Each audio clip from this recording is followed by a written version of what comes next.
எங்களுக்கு அந்த மாதாந்திர இது டேட்ஸ் வந்துருச்சுன்னா என்ன செய்யறது, அந்த உதிரப்போக்கு வந்துருச்சுன்னா என்ன செய்யறது, அப்ப எங்களுக்கு ஹஜ்ஜுக்கு பிரச்சனையாகுமே.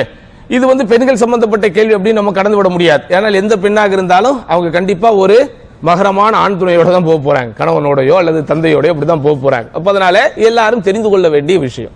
அப்ப நமக்கு நல்லா தெரியும், நபி ஸல்லல்லாஹு அலைஹி வஸல்லம் இந்த மாதிரியான ஒரு சூழ்நிலைக்கு ஆளாக்கப்பட்ட பெண்கள் ஹஜ்ஜினுடைய கிரியைகளில் எல்லாம் செய்வாங்க. எதை தவிர?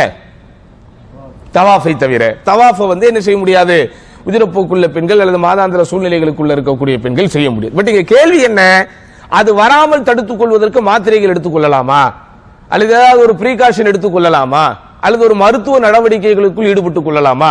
என்னதான் சட்டங்கள் ஒரு பக்கம் இருந்தாலும் பட் அது வராம இருந்துச்சு அப்படின்னு சொன்னா அவங்க டென்ஷன் ஃப்ரீயா என்ன செய்வாங்க, போய் செஞ்சுட்டு வருவாங்களே. அப்ப அதனால இதுக்கு நம்ம டேப்லெட் எடுத்துக்கலாமா?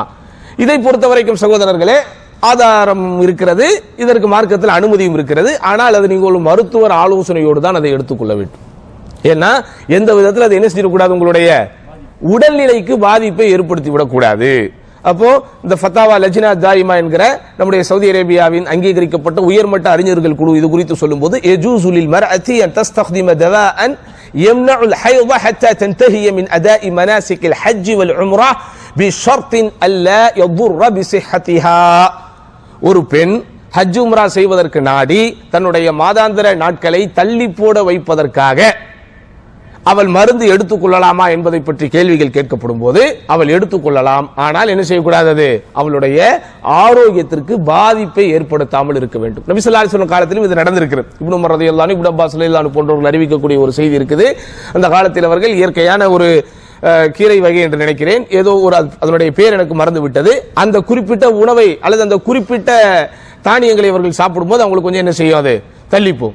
அப்ப அதை அவர்கள் உட்கொள்ளலாமா என்று கேட்கும் போது என்ன செஞ்சிருக்கிறாங்க, நமக்கு மூத்த நபி தோழர்கள் அனுமதி கொடுத்திருக்கிறார்கள். அப்ப அந்த அனுமதியை மையமாக வைத்து இப்ப இருக்கக்கூடிய காலகட்டத்தில் நம்ம என்ன செய்ய முடியாது, கீரையை தேடியோ தானியத்தை தேடியோ போக முடியாது. இப்ப எங்க போனால் என்னது, டேப்லெட் சுகரா, டேப்லெட் பிபியா, டேப்லெட் ரொம்ப எல்லாம் யோசிக்காத, டேப்லெட் சாப்பிட்டா சைடு எஃபெக்ட் வருமா, இதை நீ பர்கர் சாப்பிடும் போது ஏன் கேட்கல டாக்டர் கேட்கிறான் திருப்பி, எப்படி இந்த டேப்லெட் சாப்பிட்டா சைடு எஃபெக்ட் வருமா சார் அப்படி நம்ம கேட்டா அவன் என்ன கேட்கிறான், நீ கடையில போய் வடை பஜ்ஜிலாம் தின்னிய அதுல சைடு எஃபெக்ட் வருமானு அவங்ககிட்ட கேட்டியா, இல்ல அங்க கேட்கல இங்கேயும் கேட்காத, இந்த டேப்லெட் எடுத்துட்டு போங்கிறான். அப்போ இன்றைக்கு நம்முடைய வாழ்க்கை சகோதரர்களே எதோடு ஐக்கியம் ஆயிடுச்சு, டேப்லெட்டோட ஐக்கியம், மாத்திரைகளோடு ஐக்கியம் ஆயிடுச்சு. அப்பதனால் அந்த மாத்திரைகள் அல்லது நீங்கள் எடுத்துக்கொள்ளக்கூடிய முன்னெச்சரிக்கை நடவடிக்கைகள் உங்களுடைய ஆரோக்கியத்திற்கு கெடுதி விளைவிக்க கூடாது. அதே போன்றது ஒரு மருத்துவ ஆலோசனைப்படி இருக்க வேண்டும். அப்ப தற்காலிகமாக தள்ளி போட வைக்கக்கூடிய அந்த மருந்து வகைகளை நீங்கள் தாராளமாக எடுத்துக்கொள்ளலாம்.